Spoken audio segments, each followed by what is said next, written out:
আসসালামু আলাইকুম। আমি এই মুহূর্তে উত্তরা দিয়াবাড়ি গরুর হাটে আসছি গরু দেখার জন্য। দেখেন আমার পিছনে কত বড় একটা গরু। এই গরুটার কাছে আমি একটু যেতে চাই। তো গরুটার কাছে আমি যাব, গরুটাকে একটু ধরবো, দেখি গরুটার অবস্থা কি। তো দেখেন আমি গরুটাকে একটু আদর করতেছি। গরুটা আসলে সত্যি অনেক শান্ত। আমার কিন্তু সাহস নাই যে এই গরুটার কাছে গিয়ে দাঁড়াবো। ও যদি একটা লাথি দেয় আমি 10 হাত দূরে গিয়ে পড়বো। তো আমার ভয়ও লাগতেছে, যেহেতু গরুটা অনেক শান্ত তাই একটু আদর করলাম। এদিকে দেখেন অনেক সুন্দর সুন্দর গরু। গরুগুলা কিন্তু দেখতে মাশাআল্লাহ। দেখেন অনেক গরু আসছে, অনেক দূর থেকে গরু নিয়ে আসছে সবাই। তবে বৃষ্টির কারণে হচ্ছে গরুর হাটটা এখনো পুরোপুরি সাজানো হয়নি। ইনশাল্লাহ আজকালের মধ্যে পুরোটাই সাজানো হয়ে যাবে। দেখেন ইনি তোর আগে একদম ফোঁস করতেছে। ইনার কাছে যাওয়ার আমার সাহস নেই, কিন্তু অনেক ভালো লাগতেছে।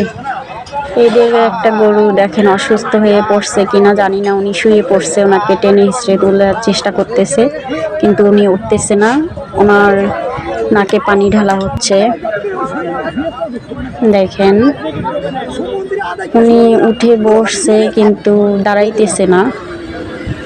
যাই হোক, ওনার শরীরটা ক্লান্ত তাই বসে পড়ছে।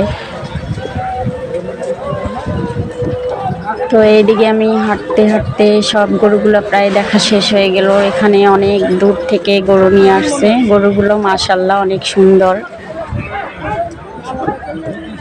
আমার পিছনে দেখেন ট্রাকে কিভাবে গরু নিয়ে আসতেছে। এখন পর্যন্ত পুরা মাঠ ভরেনি, অবশ্য বৃষ্টির কারণে। এদিকে দেখেন এই গরুটার কাছে তো যাওয়ার আমার সাহস নাই। এ তো একটা লাথি দিলে আমার অবস্থা খারাপ হয়ে যাবে। একটু দূরেই দাঁড়িয়ে আছি। এদেরকে দেখে তো আমার মনে মনে অনেক ভয় লাগতেছে। কাছে যাইতে চাচ্ছি, আবার বলতেছি যে না, যদি একটা লাথি দেয় তাহলে তো আমার অবস্থা খারাপ হয়ে যাবে। এইদিকে দেখেন কত সুন্দর সারি সারি করে দাঁড়িয়ে আছে।